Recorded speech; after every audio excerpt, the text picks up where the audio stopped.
Hello and welcome to the latest episode of Racing Podblast with me, Tony Mack, and Ben Aiken from Narrowing the Field.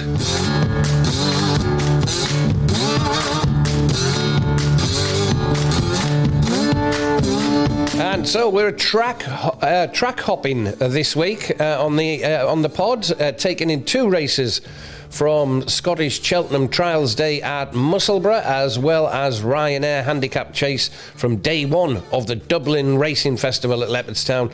And then we move back to Scotland for the next round of our Football Trixie top, middle and bottom. And one of us, no guesses here, landed the full Trixie last week again. Racing first though, and off to Musselburgh we go, starting with the Class 2 Scottish County Hurdle over 1 mile, 7.5 furlongs, due off at 2:17 on Saturday. First of our three races under analysis this week. And Ben, welcome along, mate. Congratulations on your full Trixie last week, and can you start us off with that one? Yeah, all about Scottish football, me, Tony, you know that. Absolutely. Race one for us, Musselburgh, Scottish County Hurdle. Some solid race trends at play for this handicap. 11 of the last 12 winners met the following four trends. Aged 5 or 6, 2+ starts in the current season, one of their last 5 starts, and 0 to 9 previous handicap hurdle starts. The following four meet those trends this year: Balhambar, Norman Fletcher, Old Gregorian and Maglac. Of that four that fit the race trends, it would be Balhambar that catches my eye the most. He's shown some consistent form since he switched to the Harry Derham yard last March. And his 2 hurdle runs this season suggest there could still be more improvement to come from him in handicaps yet. Indeed, if you look at his final hurdle run last season at Huntingdon, there's plenty of reason to think he still has more to offer. He finished second behind the Ollie Murphy trained Pick a Number that day. That one came out and won the Swinton hurdle next time out by 15 lengths off a £7 higher mark. And he's now rated £21 higher than the mark he beat Balhambar off at Huntingdon. So safe to say the Harry Derham runner bumped into one that day. Also worth noting that Harry Derham has done well so far on his limited trips to Musselburgh, especially with his handicappers. He's saddled 5 horses so far in his career in Musselburgh handicaps, pulling in 3 winners and 2 seconds. So it's been a happy enough hunting ground for him to date, and Balhambar looks capable of running a big race for Derham here. Now, also worth mentioning last year's winner, Affadil. He won this off a £4 higher mark last year. Plenty about his run since he finished 4th in the Scottish Champion Hurdle at Ayr last April that suggests it's been all about getting his handicap mark back down for another crack at this contest. It's easy to ignore his run last time out under the trainer's daughter, Olive Nichols, at Southwell. She had the 6-year-old up against the rail on the deepest part of the ground that day. He quickly backpedaled as he reached the business end of the race. Not a wasted run for him, though, because they managed to get Affadil's mark down another £3 as a result of that effort. He gets his prime conditions to shoot for here. January to April, over 2 mile 1 or less on a flat or slightly undulating track, where he is 4 wins and 2 places from 9 starts. I won't be surprised to see a bit more life from Affadil here than what he's been shown on recent starts. So Affadil looks a danger for sure, but I'm going to plump with a Balhambar for the Harry Derham yard. I think 5 to 1, 6 to 1 looks a decent price for Balhambar. You got, Tony, for this Scottish County Hurdle? Yeah, it's an interesting one, mate. I'm with you mentioning Affadil and Balhambar as well, but what puts me off those is that we've had interrupted training for both Harry and Paul Nicholls as well with the weather down there. I mean, Nicholls posted a picture that obviously he'll have other training gallops and other reasons, other various systems to train his horses, but he was very much underwater and said that they'd never seen anything like it at Ditchit. So Nicholls and Harry Derham horses just to be wary of there. Old Gregorian I'm going for here, won at Kelso and Wetherby earlier in the season over hurdles. It's around 8 to 1, Old Gregorian. Ran well in defeat in early December, finishing second of 9 beaten 4 lengths behind Cracking Rhapsody. 7 runners since that race at Kelso, it must be said, has produced a winner 4 places. 4th place, Ginger Mail rather, scoring at Ayr 12 days ago.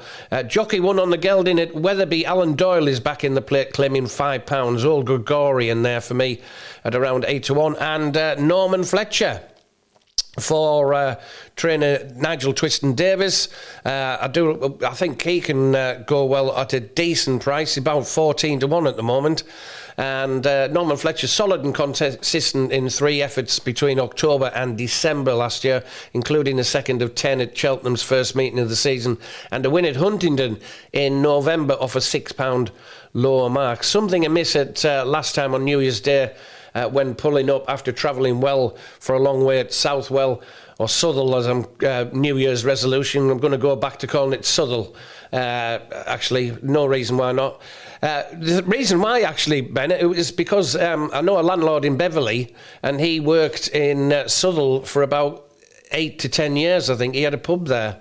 And he goes, What is Tony Mac? What is this Southwell? What is this Southwell you speak of?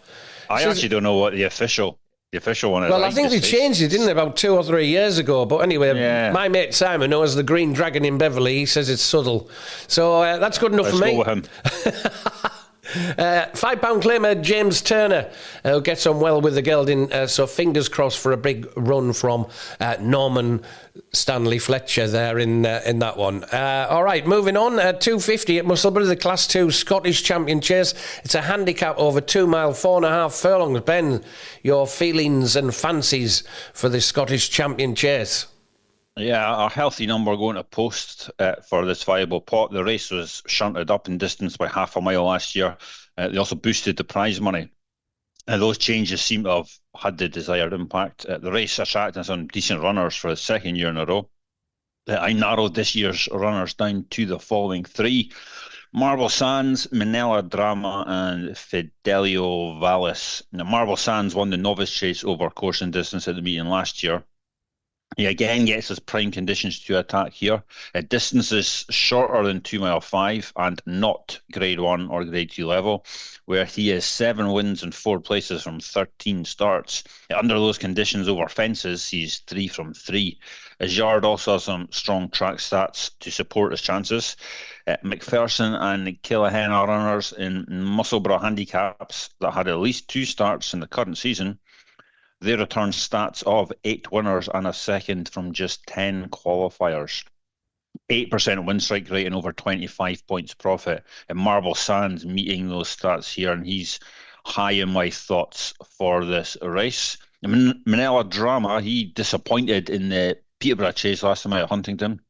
But he's unfavoured by the weights that day, so no major surprise to see him put in a poor effort there. This return to Handicap Company is interesting, as this will only be his 6th start in a handicap chase.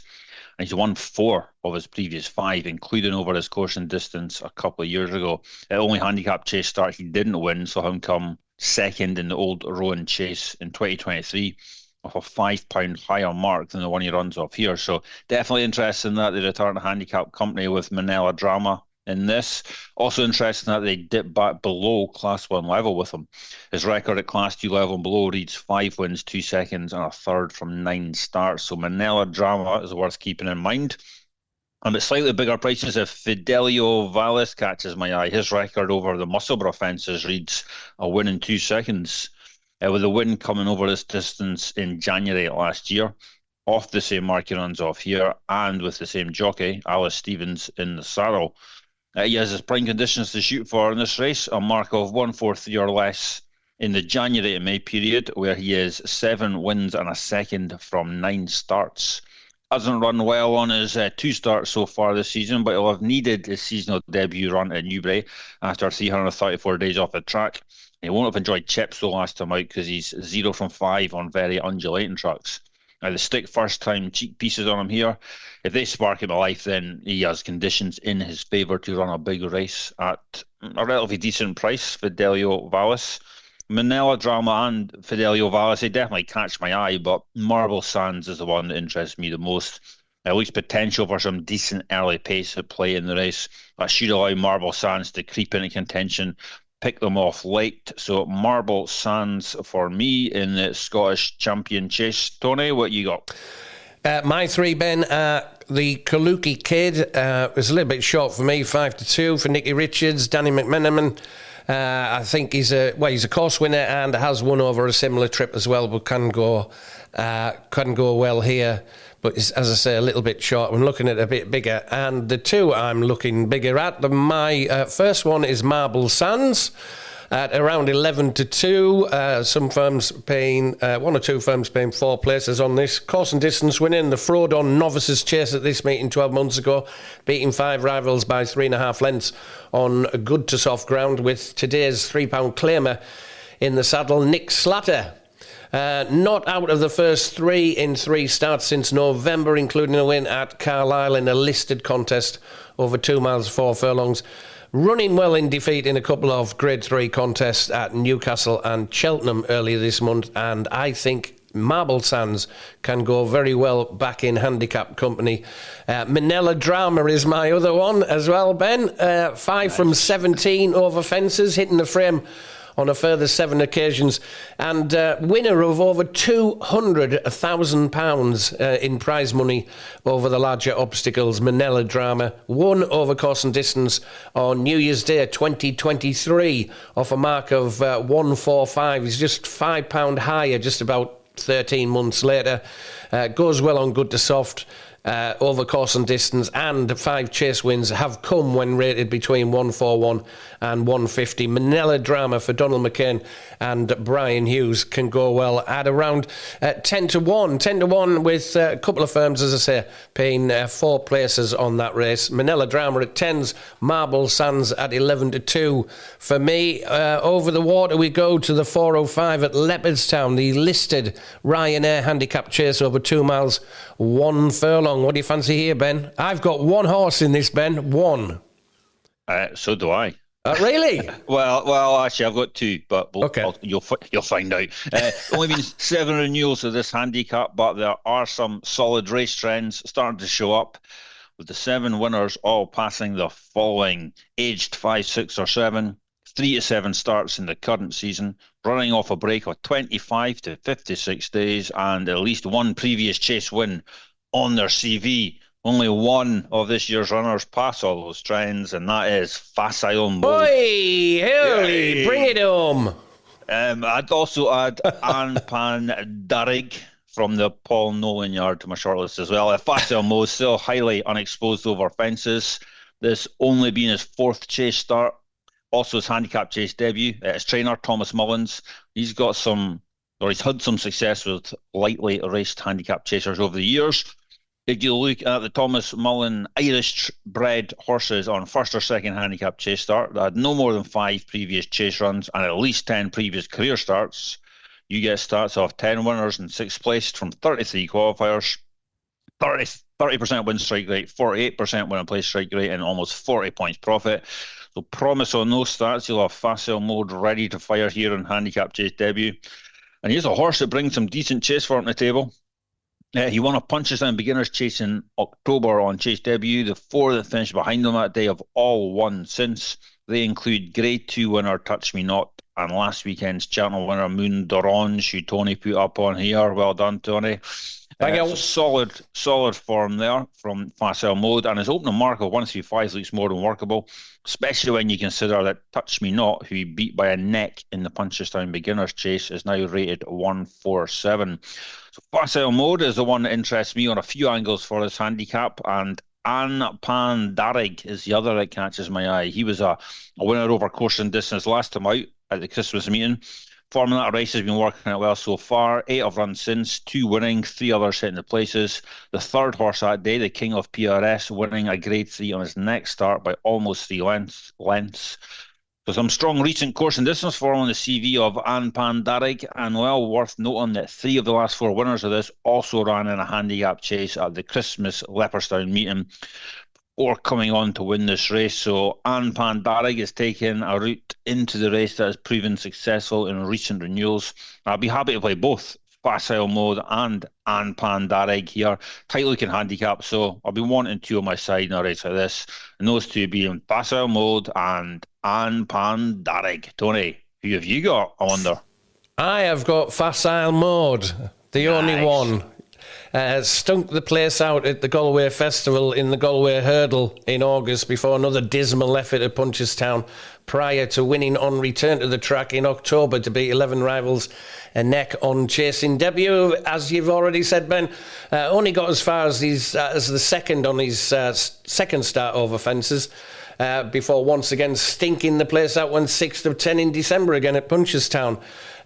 Course winner that has also prevailed over a similar trip. It's Facile Mode for me in the Ryanair. I am saying no more on that. There is nothing else to add. 10 to 1. I fail to see. I find it hard to believe he'll be got off at 10 to 1 come 4 o'clock tomorrow afternoon. 10 to 1 with Paddy Power paying 4 places there on that one. Facile Mode 405 at Leopardstown. Quickly moving on. Here we go.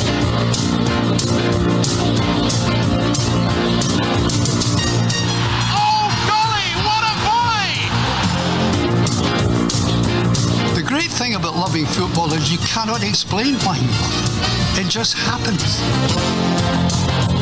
Chasing a ball round a park, wanting one team to win against the other.